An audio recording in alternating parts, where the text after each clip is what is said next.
And we're back, ladies and gentlemen, across our beloved Kyber Empire for round 3 of Arnold Holonet News. You know the drill. It's the only news you ever need because you have no choice.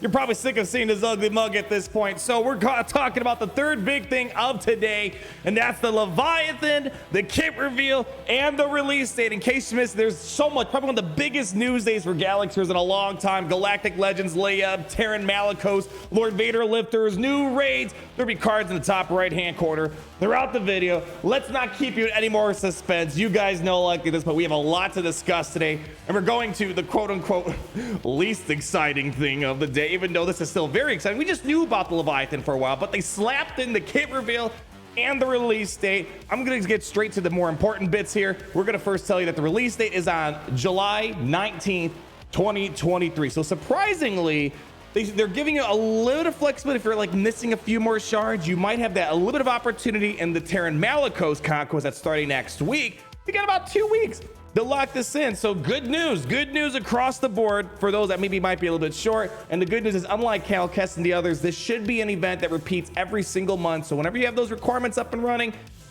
which is mostly, you know, hinged on how's your Darth Malgus and his Fury class interceptor farm. That's the biggest gate, and that's hard to tell for anyone unless you're already over 4 million GP.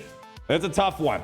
Anyways, let's get to the kit review, and then we're going to talk about some of the inspiration and dev insights and all that stuff. So Leviathan, long story short, in case you missed it, Darth Revan, I mean, hopefully you know by now if you've been watching for a while. Leviathan, Darth Revan's going to be piloting it. These are the requirements right here, which we've known for a little bit of time now. Definitely a couple Relic 9s. A little bit tough, but nothing too out of the ordinary. It's kind of what we expected. Holy cow, man.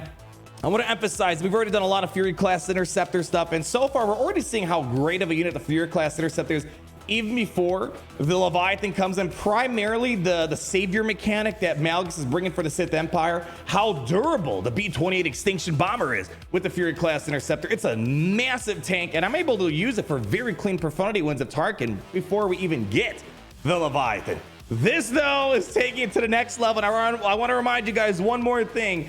Our little fella, we have an instant kill on a basic ability that we haven't been able to use yet. We're finally going to be able to use that Sith Empire Troopers ship. Instant kill on a basic is finally in the situation here. Holy freaking cow. Wow. Let's just show you what we got going on here. Basic abilities already starting off with a hefty word, so you know it's gonna be good. Apocalyptic Fusel. Jeez. To talk about someone listing all their titles, it sounds like me when I list all my titles. Deal special with the target enemy and inflict shock for 2 turns. Then all Sith allies gain 1 stack of ferocity, and if the target already had shock, you're gonna inflict doubt for 2 turns and on 2 random enemies who don't have it. So again, we're trying to bring the Darth Revan elements in. We're bringing in shock, which isn't a very common thing in ships. Well, they're bringing it in. We're bringing the doubt. We're bringing all these other debuffs that normally aren't seen here. They're coming. We have suspense. We have doubt. We got shocks. And all those other fun tools that Malgus and Darth Revan like to bring to the table. But we're not done yet. If Siege the Bridge has been used in this encounter, dispel all buffs on target enemy, and then you get the fear, which can't be dispelled or resisted. Are you guys satisfied? Oh, I hope Darth Revan's really good. Well, he is.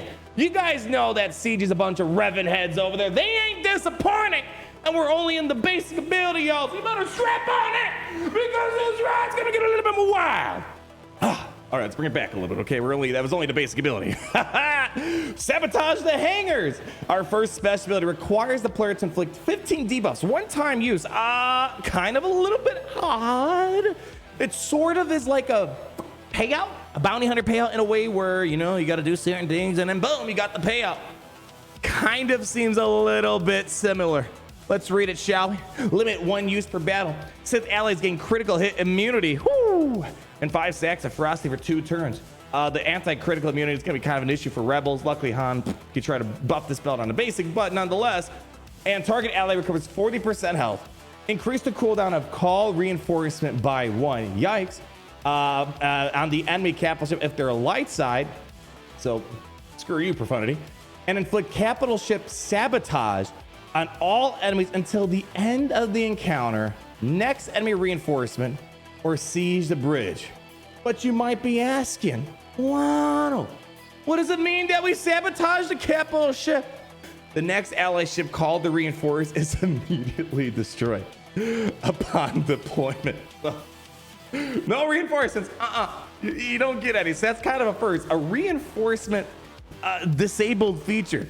And this ability can't be used unless other Sith ally ships inflict 15 debuffs, which I'm going to be honest, from the limited testing I've seen, especially of Darth Malgus's Fury class Swarm, that's not going to be all that hard to get 15 debuffs out on the field. And especially when the basic is already, you know, so it's other Sith ally cap ships. So these debuffs will not be included in this count. I don't see this being too hard to hit. Turn or two or so. Anyways, we're not done yet. Now we're sabotaging the engines. You know what this makes me feel like? I should have said this in the intro because this is the first feeling I got. One of my favorite games of all time, the original Battlefront 2, the space combat. It was something to be said. I love the fact that the capital ships was kind of like one of the priorities. You wanted to disable all the different aspects of the capital ship to win the battle, or you gotta, you know, basically defeat a bunch of ships. I would always destroy the capital ship.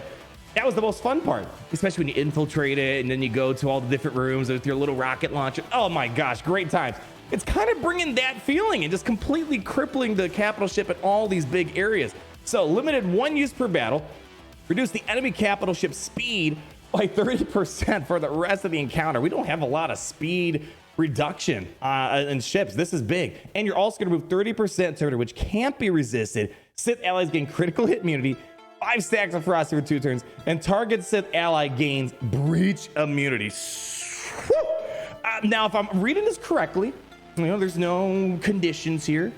You basically are gonna likely use this first, and because you have to use special 1 first. So yeah, you have to use, yeah, okay. Yeah, so this is kind of interesting. You gotta use special 1 and you gotta use special 2. Well, you can't use special 1 until you get 15 debuffs to apply. So it depends how fast that can be. So it seems like special 2, sabotage the engines, is where we're going first. So right from the very get-go, you're cutting 30% of a capital ship's speed, dunking on their turn meter already, and then your Sith are getting critical hit immunity, the ferocity, and the breach immunity. So bounty hunters are kind of useless here. Holy crap, man. That's nuts.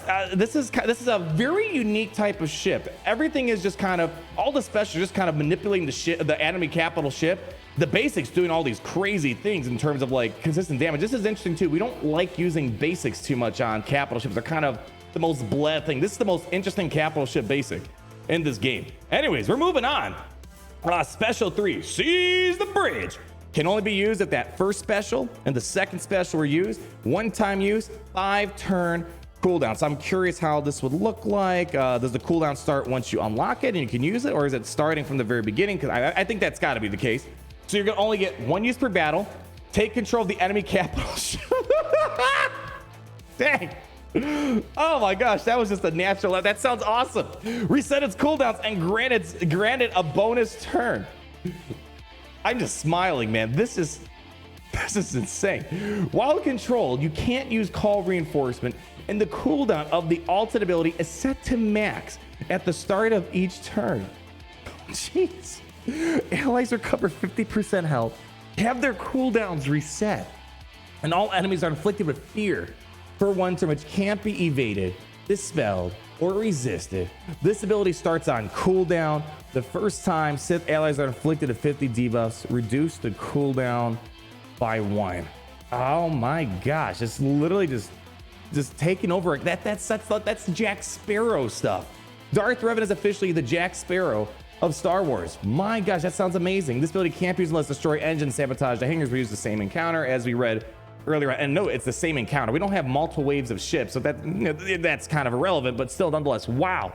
Let's read this crew ability that we have here. Wrath of the Sith, Darth Revan. Sith allies, as we said, I was kind of a little underwhelmed with Darth Malgus's Fury class Interceptor special ability where he does bonus damage based off max health, and I'm like, this guy's gonna have extra max health. Boom, we got it. 15% max health on an already very durable fleet that has high defense is something I know everything else looks cool. Don't underestimate that. And then we have Sith ships gain critical hit immunity for 1 turn, 1 stack of ferocity, 1 stack of we have returned for 2 turns, and Sith Empire ships can gain an additional stack of we have returned. And then whenever an enemy is summoned, oh my, reduce their max health by 50% until the end of the encounter. This might be because I know some people like to tuck in the Rebel Y-Wing or Biggs in the reinforcement or Houndstooth. Yeah, you might not want to do that. Enemies attacking out of turn deal 50% less critical damage to attacker Sith allies. That's kind of a big call to the Rebels, but also bounty hunters do attack out of turn quite a lot as well, especially the triple attacker bounty hunter lineup. That's kind of calling you out right there. Whenever an enemy debuff expires, a random Sith ship gains 1 stack of ferocity for 2 turns, limited once per turn. Mark 6 Interceptor gains an additional 10 stacks of Devouring Swarm when starting its first turn after it's deployed. Let me read that again. Whenever an enemy debuff expires, a random Sith ship gains 1 stack of ferocity for 2 turns, limited once per turn. Wow. Holy cow. I gotta double check something here in a moment.